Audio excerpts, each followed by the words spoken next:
So new day आज अनिस दादाले एक्कासी फेरि कसिनो जाम भनेर भन्दैछु है। म बास्केटबल खेलिरहेको थिएँ, बास्केटबल खेलेर आएँ। अनि हजुर त नि कसिनो जाम भन्ने। अनि सुरुमा त म पनि जान्न भने, तर यसो सोचेँ नजान मन लागेको ढोकै लागेन मैले।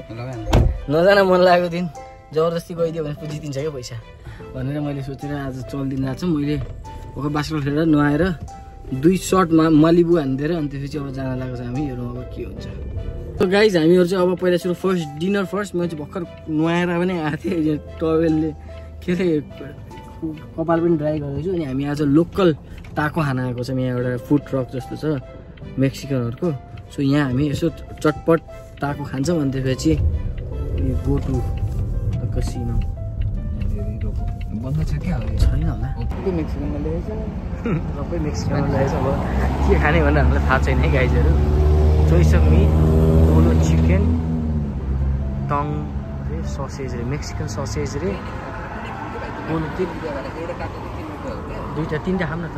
तीनवटा एउटा असाडा खान्छ अनि पोलो। अनि म सोध्छु ल, what is that अडोपिना and chorizo. हामी यहाँ आएको छौँ, पढ्न चाहिँ आइरहेको छैन। सो हामीले अर्डर गऱ्यौँ चिकन पोर्क र यो बच्चा अहिले रेडी भएपछि चक्क मासु लाएर। सो गाइस मेरो भाडा पनि सुन्न आउँदैन जस्तो रहेछ। हेर्नु यहाँ तरिका कसरी हो भने यता त खाएको होला सुनिताको खाएको छैन।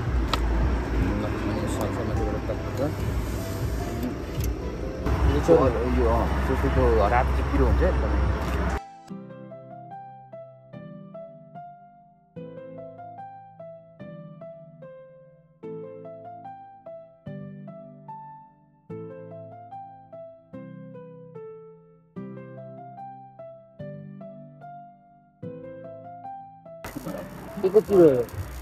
यो हाली छोरा न मजाले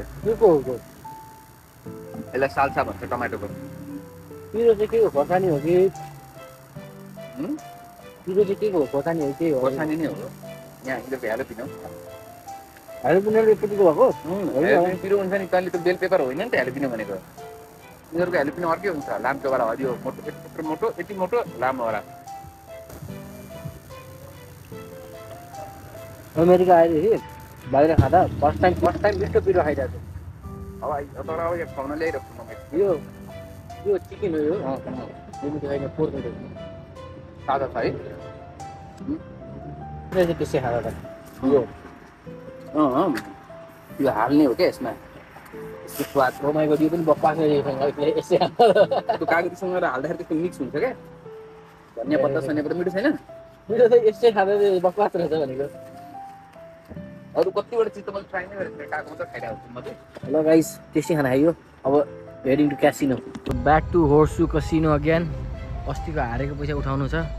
आजको $300 जितेर जानुपर्छ है, 100 रुपियाँको खेलेर होइन त। जो 300 रुपियाँ अगाडि जसले पायो त्यो त हिँडिहाल्यो नि फेरि, जसले जतिसुकै पायो पनि।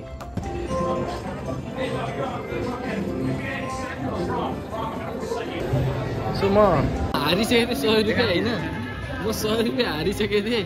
अनि दादा आएर रुलेटमा बस्यो। अनि मैले 10 रुपियाँ लिएँ है भनेर एउटा हालेर 80 रुपियाँ फेरि मैले पाएँ। चाँडा छ।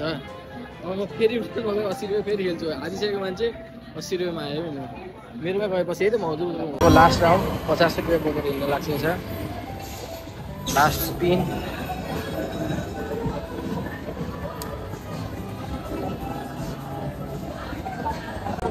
$32 ल परेन ल हाल्छिन्छ अझै। मैले 100 रुपियाँ राखेकै छु नि। ए ल अनि 50 रुपियाँ हारेर गएछ। 2800 भयो। Guys we are done with the day again, done with the night. म फेरि त्यो 80 रुपियाँ पनि हारेँ त्यसमै होइन। 29 नम्बर लिएर बसै गरेको हारेँ। अनिस दादाले 200-300 रुपियाँ कति जितिसक्छ त, लास्टमा 50 रुपियाँ मात्रै जितेर हिँडिसो। So this is it, that's everything guys. So अब फेरि आउँछौँ हामी next time. So alright guys, so we are heading home. Almost 1 बज्न लागिसक्यो। अब घर गएर सुत्नुपर्छ, भोलि मेरो युनिभर्सिटीमा काम छ। सो किप सब्सक्राइब्ड अनि I will get back again.